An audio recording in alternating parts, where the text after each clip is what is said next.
কুরবানি, এটাকে হাদিসের ভাষায় বলা হয় উদহিয়া। এটি এক বচন, বহু বচনে আল আদাহি। কুরবানির এই নিয়ম শুধুমাত্র আমাদের উম্মতের জন্যই আল্লাহ তাআলা ফিক্সড করেন নাই, বরং পৃথিবীর সকল উম্মতের জন্যই কুরবানির নিয়ম যিনি ঠিক করে দিয়েছিলেন তিনি কে? আমরা হয়তো অনেকে ভাবি যে কুরবানি মনে হয় ইব্রাহিম আলাইহিস সালামের যুগ থেকে শুরু হয়েছে, আর এখন আমরা করি, এখন মনে হয় এটা শুধু আমাদের জন্যই, অন্য কারোর জন্য ছিল না। এই ধারণা ভুল। একদম মানব ইতিহাসের সূচনা লগ্ন থেকেই কুরবানির নিয়ম ছিল। রব্বুল আলামিন কোরআনুল কারীমের 22 নম্বর সূরা সূরাতুল হজ্জ 34 নম্বর আয়াতে বলেছেন, ওয়ালিকুল্লি উম্মাতিন জাআলনা মানসাকাল লিয়াযকুরুসমাল্লাহি আলা মা রাযাকাহুম মিন বাহিমাতিল আনআম। আল্লাহ তাআলা বলছেন, আমি প্রত্যেক উম্মতের জন্য, প্রত্যেক জাতির জন্য কুরবানির নিয়ম ঠিক করে দিয়েছি। আমি তাদেরকে রিজিক হিসাবে যে চতুষ্পদ জানোয়ার দিয়েছি, সেগুলোকে যেন তারা আল্লাহর নামে জবাই করে আল্লাহর বরত্ব ঘোষণা করতে পারে, এই জন্য সকল উম্মতের জন্য কুরবানির বিধান ঠিক করে দিয়েছি। তাহলে সকল উম্মতের জন্য কুরবানির নিয়ম বা বিধান ঠিক করে দিয়েছেন কে? আর মানব ইতিহাসে সর্বপ্রথম কুরবানির ঘটনা ঘটেছিল আদম আলাইহিস সালামের যুগে। আমরা অনেকে মনে করি পৃথিবীতে মনে হয় কুরবানির ঘটনা প্রথম ঘটেছে ইব্রাহিম আলাইহিস সালামের সময়ে। না, পৃথিবীর ইতিহাসে সর্বপ্রথম কুরবানির ঘটনা ঘটেছে আদম আলাইহিস সালামের সময়ে।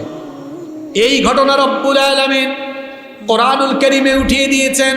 কোরআনুল কারীমের 5 নম্বর সূরা সূরাতুল মাইদা এর 27 নম্বর আয়াতে রব্বুল আলামিন বলছেন, ওয়াতলু আলাইহিম নাবা বানাই আদম বিল হক ইদ قربا قربانا فتقبل من أحدهما ولم يتقبل من الآخر قال لأقتلنك قال إنما يتقبل الله من المتقين। আল্লাহ তাআলা বলছেন, হে নবী, আদমের 2 ছেলের ঘটনা আপনি শুনিয়ে দেন। কি ঘটনা শুনেন? এই পৃথিবীর প্রথম মানুষ এবং প্রথম নবী, আমাদের সকলের বাবা সাইয়েদিনা আদম আলাইহিস সালামের স্ত্রী, আমাদের মা সাইয়েদাতুনা হাওয়া আলাইহিস সালামের গর্ভে একসাথে 2 সন্তান জন্ম নিত, একটি ছেলে আর আরেকটি মেয়ে। এক গর্ভে জন্ম নেওয়া ছেলে মেয়েকে ভাই বোন বিবেচনা করা হতো। এরপরে যখন এরা যৌবনের বয়সে পদার্পণ করত, এক গর্ভের ছেলের সাথে অন্য গর্ভের মেয়েকে বিয়ে দেওয়া হতো। আদম আলাইহিস সালামের ছেলে হাবিলের সাথে যেই মেয়ে গর্ভে একই সাথে জন্ম নিয়েছিল, ওই মেয়ে দেখতে কুৎসিত ছিল, সুন্দরী ছিল না। অপরদিকে আদম আলাইহিস সালামের ছেলে কাবিলের সাথে যেই মেয়ে গর্ভে একসাথে জন্ম নিয়েছিল, ওই মেয়েটি দেখতে অত্যন্ত রূপসী ছিল, সুন্দরী ছিল। 2 গর্ভের এই 4 ছেলে মেয়ে যখন যৌবনে পদার্পণ করলো, আদম আলাইহিস সালাম আল্লাহ তাআলার দেওয়া ফরমান অনুযায়ী, নিয়ম অনুযায়ী এই 4 জন ছেলে মেয়েকে সামনে রেখে তাদেরকে বিবাহের প্রস্তাব দিলেন। এখন বিবাহের নিয়ম হচ্ছে এক গর্ভের ছেলেকে অন্য গর্ভের মেয়ের সাথে বিয়ে দেওয়া। সে অনুযায়ী হাবিলের সাথে বিয়ে হবে কাবিলের সাথে জন্ম নেওয়া মেয়ের, আর কাবিলের সাথে বিয়ে হবে হাবিলের সাথে জন্ম নেওয়া মেয়ের। এবার যখন এই প্রস্তাব দেওয়া হলো, কাবিল তখন এই প্রস্তাবকে রিজেক্ট করলো, প্রত্যাখ্যান করে তার বাবা আদম আলাইহিস সালামকে বলল, ও আমার বাবা, আমার মনে হয় আপনি আমার চেয়ে আমার ভাই হাবিলকে বেশি ভালোবাসেন, এই জন্য যে মেয়েটা দেখতে বেশি সুন্দরী তার সাথে আমার ভাই হাবিলের বিয়ে আপনি দিতে চাচ্ছেন। অথচ সে আমার সাথে গর্ভে একসাথে ছিল, ওই মেয়ের সাথে আমার বিয়ে হওয়াটাই সবচাইতে যথোপযুক্ত। আপনার এই প্রস্তাব আমি মানি না, এই প্রস্তাবকে আমি প্রত্যাখ্যান করলাম, বরং ওই মেয়ের সাথে আপনি আমার বিয়ের ব্যবস্থা করেন। আদম আলাইহিস সালাম যে বিয়ের প্রস্তাব দুই গর্ভের ছেলে মেয়েদের সামনে দিলেন। এটা কি আদম আলাইহিস সালামের দেওয়া প্রস্তাব নাকি আল্লাহর প্রস্তাব? কাবিল এই প্রস্তাব যখন প্রত্যাখ্যান করলো, আদম আলাইহিস সালাম তখন বললেন, এটা আমার ব্যক্তিগত সিদ্ধান্ত নয়, এটা কার সিদ্ধান্ত? আর একটু জোরে বলেন, কার সিদ্ধান্ত? কাবিল তখন বলল, না, এটা আমি মেনে নিতে পারি না। আল্লাহ তাআলা তখন আদম আলাইহিস সালামকে বললেন, আদম, তুমি তোমার দুই ছেলেকে বলো তারা যেন কুরবানি করে, যার কুরবানি কবুল হবে সে ওই সুন্দরী মেয়েটাকে বিয়ে করবে। আদম আলাইহিস সালামের সময়ে কুরবানির নিয়ম ছিল, কুরবানি করার পরে কুরবানি কবুল হয়েছে কিনা সাথে সাথে তা বোঝা যেত। কুরবানি যখন কুরবানি করে সামনে রাখা হতো, যার কুরবানি কবুল হতো, আসমান থেকে আকাশ থেকে অগ্নিস্ফুলিঙ্গ এসে সেই কুরবানিকে জ্বালিয়ে ভস্ম করে দিত। আল্লাহ তাআলা যখন বললেন, তোমার দুই ছেলেকে বলো কুরবানি করতে, আদম আলাইহিস সালাম তার দুই ছেলেকে বললেন, আল্লাহ তাআলা আদেশ করেছেন তোমরা দুইজনে গিয়ে কুরবানি করো, যার কুরবানি কবুল হবে সে ওই সুন্দরী মেয়েকে বিয়ে করবে। এবার দুই ভাই মিলে চলে গেল মিনায়, সেখানে তারা কুরবানি করলো। হাবিল তখন পশুপালন করত, সে তার পশুর পাল থেকে উৎকৃষ্ট পশু আল্লাহর রাস্তায় কুরবানি করলো। আর কাবিল তখন কৃষি কাজ করত, সে তার কৃষিজাত কিছু পণ্য কুরবানি করলো। দুজনে কুরবানি করে যখন সামনে রাখলো, কিছুক্ষণ পরে দেখা গেল আসমান থেকে অগ্নিস্ফুলিঙ্গ এসে হাবিলের কুরবানি ভস্মীভূত করে দিল। বোঝা গেল হাবিলের কুরবানি কবুল হয়েছে, কাবিলের কুরবানি কবুল হয় নাই। এই ঘটনা কোরআনে এভাবে এসেছে, ইদ করবা কুরবানান ফাতুকবিলা মিন আহাদিহিমা ওয়া লাম ইউতাকাব্বাল মিনাল আখর ক্বালা লা আक़তুলান্নাকা ক্বালা ইন্নামা ইয়াতাকাব্বালুল্লাহু মিনাল মুত্তাকিন।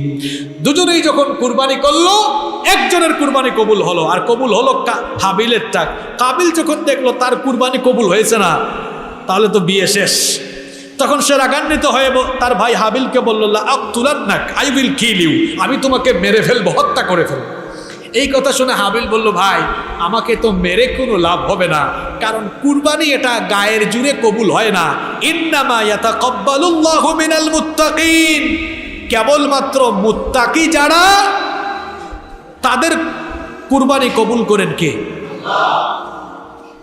আমরা যে কুরবানি করব, আমাদের কুরবানিও টাকার ভিত্তিতে, কে কয় লাখ টাকা দিয়ে গরু কিনছেন এর ভিত্তিতে কবুল হবে না।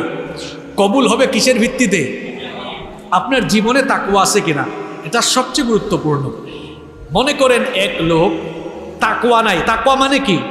এক কথা আমি যদি খুব সহজ বাংলায় বলি, একদম সোজা বাংলায়, আল্লাহকে ভয় করে সকল হারাম থেকে জীবন পরিচালনা, সকল হারাম থেকে নিজেকে বাঁচিয়ে আল্লাহর রাস্তায় জীবন পরিচালনার নাম হচ্ছে তাকওয়া।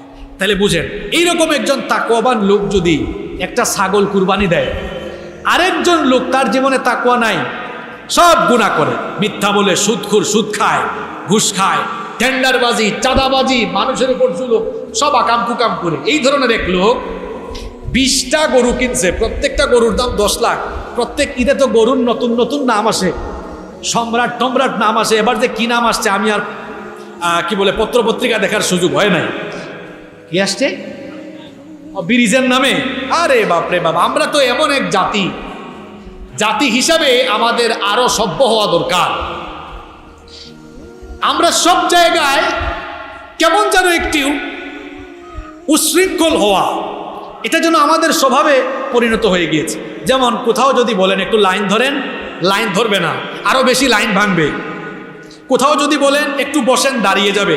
এই যে আপনারা যারা বিমানে উঠেন, বিমান চড়েন, পাইলট যখন বিমান ল্যান্ড করে, ক্যাবিন ক্রু তখন বলে, সম্মানিত যাত্রীবৃন্দ, বিমান পুরোপুরি না থামা পর্যন্ত নিজ নিজ আসনে বসে থাকেন। বাঙালি যারা, খালি পাইলট যদি প্লেনটা ল্যান্ড করায়, অবতরণ করায়, ওই সময় উঠে তারা সব জিনিসপত্র টানাটানি শুরু করে। দেখছেন কিনা আপনারা? মানে জাতি হিসাবে আমরা এমন। ব্যাংকে যদি বলে লাইন ধরো, একজনটা বলবে, ভাই দেখছেন, ওই দেখেন, ওই দিকে তাকায় এসে সামনে চলে যাবে। এই যে পদ্মা সেতু মাননীয় প্রধানমন্ত্রী উদ্বোধন করলেন, উদ্বোধন করে যাওয়ার পরেই ওই যে লঞ্চে উঠার যে অভ্যাস ছিল, ফালাই ফালাই উঠা, ওই অভ্যাসকে অ্যাপ্লাই করছে তারা কাঁটাতারের বেড়ায়, একদিনেই সব শেষ। আর প্রথম দিনে এমন কোনো কাজ বাকি নাই। আজকে দেখলাম ফেসবুকে একজন পোস্ট দিয়েছে যে বাসর ঘর ছাড়া পদ্মা সেতুর উপরে সব হয়ে গেছে। মানে প্রথম সেলফি, তারপরে প্রথম বাইক নিয়ে যাতায়াতকারী, তারপরে আপনার প্রথম টিকটককারী, প্রথম মূত্র বিসর্জনকারী, প্রথম এটাকারী ওইটাকারী, কি আজীব অবস্থা। এই দেখেন গরুর নাম দিয়ে থুইছে পদ্মা সেতু। এই যে এই ভাই বললেন যে গরুর নাম দিছে, তো জাতি হিসাবে আমরা কেমন দেখেছে, আমাদের আরো সভ্য হওয়া দরকার। এজন্য একদিন আফসোস করে এক ভাই মাহফিলে আমাকে বলছিলেন যে হুজুর, আপনারা এই দেশে মানুষকে মুসলমান বানানোর ওয়াজ করার চাইতে বেশি ওয়াজ করেন, মানুষ যেন আগে মানুষ হয়, মানুষ যেন আগে। আমি বললাম ভাই এই কথা কেন বললেন? কই আমরা মানুষ হইছি নামে, কিন্তু কামে মানুষ না। আমাদের কাজকর্মে বোঝা যায় আমরা অমানুষ। এজন্য আগে আমাদের মানুষ হতে হবে, মনুষ্যত্ববোধ আমাদের ভেতরে পয়দা করতে। তো আমি বলছিলাম, মনে করেন এক লোক খুব তাকওয়াবান পরহেজগার মানুষ কুরবানি দিয়েছে একটা ছাগল, আরেক লোক তাকওয়া নাই, সব আকাম কুকাম করে 10টা গরু কুরবানি দিয়েছে। এরকম পদ্মা সেতু মানে ব্রিজ মার্কা গরু আর কি, মোটা গরু আর কি। আমার মনে হয় পদ্মা সেতু নাম দিয়েছে ওই একটু মোটা সোটা আর কি। পদ্মা সেতুও দেশের সবচেয়ে বড় সেতু, ওই গরুও মনে হয় এখন দেশের বড় গরু, এই জন্য দিছে ব্রিজ মার্কা গরু, হলেও হতে পারে এমন, যাই হোক। তো এইরকম ব্রিজ মার্কা বড় বড় গরু যদি এরকম 10টাও কুরবানি করে, মনে রাখবেন তাকওয়াহীন ব্রিজ মার্কা 10টা গরু কুরবানি দেওয়ার চাইতে আল্লাহর কাছে একজন পরহেজগার মানুষের একটা ছাগল কুরবানি অনেক অনেক অনেক বেশি প্রিয়। সুবহানাল্লাহ। তাকওয়ার ভিত্তিতে কুরবানি কবুল হয়। রব্বুল আলামিন কোরআনুল কারীমের 22 নম্বর সূরা সূরাতুল হজ্জের 37 নম্বর আয়াতে এজন্য বলেছেন, লাইয়ানালাল্লাহা লুহুমুহা ওয়ালা দিমাউহা ওয়ালাকিন ইয়ানালুহু তাকওয়া মিনকুম। আল্লাহ তাআলা বলছেন, তোমরা যে কুরবানি করো, কুরবানির পশুর রক্ত মাংস কোনোটাই আল্লাহর কাছে পৌঁছায় না। বলেন তো, আমরা যখন পশু জবাই করি, ওই পশুর রক্ত বা মাংস কি আল্লাহ তাআলা কোনোটার অংশ নেন নাকি? মাংস তো আমরা খাই, কুরবানি করার পরে ওই পশু আমরা খাই, মানুষকে খাওয়াই। আল্লাহ তো মাংসও নেন না, রক্তও নেন না, চামড়াও নেন না। তাহলে আল্লাহর কাছে কি যায়? আল্লাহ বলছেন, ওয়ালাকিন ইয়ানালুহুত তাকওয়া মিনকুম, বরং তোমাদের পরহেজগারিতা আল্লাহর কাছে পৌঁছায়। সুতরাং তাকওয়া হচ্ছে কুরবানি কবুলের পূর্ব শর্ত, যা আমরা আদম আলাইহিস সালামের 2 ছেলের কুরবানির ঘটনা থেকেও শিক্ষা পেয়েছি। তো মানব ইতিহাসের কুরবানির ঘটনা প্রথম ঘটেছে আদম আলাইহিস সালামের জামানায়। এখন বর্তমানে আমরা যে কুরবানি করি, এটা হচ্ছে ইব্রাহিম আলাইহিস সালামের কুরবানির অনুসরণ, অর্থাৎ ইব্রাহিম আলাইহিস সালামের রেখে যাওয়া সুন্নাত। সুবহানাল্লাহ পড়েন। আমাদের জাতির পিতা ইব্রাহিম আলাইহিস সালাম, তার গোটা জীবনটাই পরীক্ষার ছিল। রব্বুল আলামিন তাকে বিভিন্নভাবে পরীক্ষা করেছিলেন, আর যতগুলো দিক থেকে আল্লাহ তাকে পরীক্ষা করেছিলেন, সকল পরীক্ষায় তিনি কৃতিত্বের সাথে উত্তীর্ণ হয়েছিলেন। এই জন্য রব্বুল আলামিন তার মর্যাদা এত বেশি বাড়িয়ে দিয়েছেন, তাকে গোটা মুসলিম মিল্লাতের জাতির পিতা বানিয়ে দিয়েছেন কে? রব্বুল আলামিন কোরআনে কারীমে বললেন, ওয়া ইযিবতালা ইব্রাহিম রাব্বুহু বিকালিমাতিন ফাআতাম্মাহুন্না ক্বালা ইন্নী জাঈলুকা লিন-নাসি ইমামা ক্বালা ওয়া মিন যুররিয়্যাতি ক্বালা লা ইয়ানালু আহদিজ জালিমিন। আল্লাহ তাআলা বলছেন, আর স্মরণ করো যখন আমি আমার খালিদ ইব্রাহিমকে বেশ কয়েকটি বিষয়ে পরীক্ষা করেছিলাম, আর যতগুলো ব্যাপারে আমি তাকে পরীক্ষা করেছিলাম, সব পরীক্ষায় তিনি উত্তীর্ণ হয়েছিলেন। এই জন্য আমি তাকে মানব জাতির নেতা বানিয়ে দিয়েছিলাম। ইব্রাহিম আলাইহিস সালামের গোটা জীবনটাই পরীক্ষার ছিল। ইমানের দাওয়াত দেওয়ার কারণে আজ হয়তো আপনি ইমানের দাওয়াত দেওয়ার কারণে জেল জুলুম বা ফাঁসির কাষ্ঠ পর্যন্ত যাচ্ছেন, কিন্তু ইমানের দাওয়াত দেওয়ার কারণে আল্লাহর খালিল আমাদের জাতির পিতা ইব্রাহিম আলাইহিস সালাম তিনি নমরুদের অগ্নিকুণ্ডে নিক্ষিপ্ত হয়েছেন। ইমানের পরীক্ষা দেওয়ার কারণে তিনি ঘর বাড়ি ছেড়ে হিজরত করেছেন। ইমানি পরীক্ষা এত বেশি দিয়েছেন, ৮৬ বছর বয়স পর্যন্ত আল্লাহ তাকে সন্তান না দিয়ে পরীক্ষা করেছেন। ৮৬ বছর পর্যন্ত আল্লাহ তাকে সন্তান না দিয়ে পরীক্ষা করেছেন। ৮৬ বছর পর্যন্ত তার কোনো সন্তান ছিল না। তিনি সন্তান চাইলেন কার কাছে? তিনি দোয়া করলেন, রব্বি হাবলি মিনাস সালিহিন। তিনি বললেন, ওগো রব, আমাকে একটি নেককার সন্তান দান করো। শুধু সন্তান চাইলেন না, কি সুন্দর দোয়া, কি চমৎকার শব্দ চয়ন, তার দোয়া আল্লাহ আমাদের জন্য কোরআনে উঠিয়ে দিয়েছেন। শুধু সন্তান চাইলেন না, দুয়ার ভাষা দেখেন, রব্বি হাবলি মিনাস সালিহিন।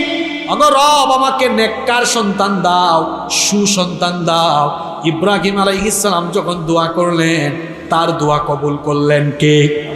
আল্লাহ তাআলা দোয়া কবুল করে জানিয়ে দিলেন, ফাবাশশারনাহু বিগুলামিন হালিম।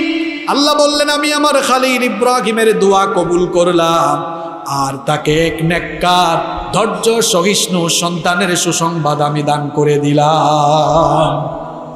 ইব্রাহিম আলাইহিস সালাম এবার সন্তান পেয়ে গেলেন। সন্তান পাওয়ার পরেও পরীক্ষা যেন তার পিছু ছাড়ে না।